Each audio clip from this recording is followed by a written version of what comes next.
প্রথম যে দাবিটা সেটা হলো আইনটা করা।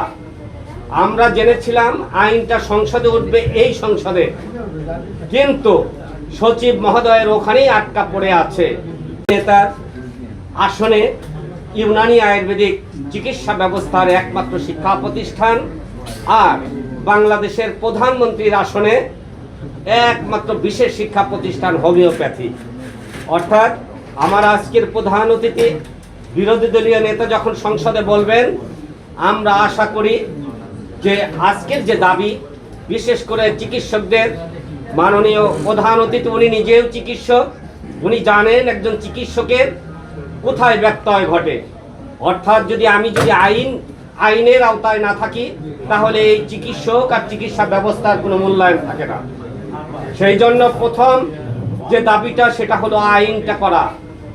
আমরা জেনেছিলাম আইনটা সংসদে উঠবে এই সংসদে, কিন্তু সচিব মহোদয়ের ওখানেই আটকা পড়ে আছে। এই জন্য মাননীয় প্রধান অতিথির কাছে বিশেষভাবে অনুরোধ, আগামী সংসদে আপনার মুখ থেকে আমাদের জন্য কিছু শুনবো। পরবর্তীতে আরেকটা বিষয়, আপনার হসপিটাল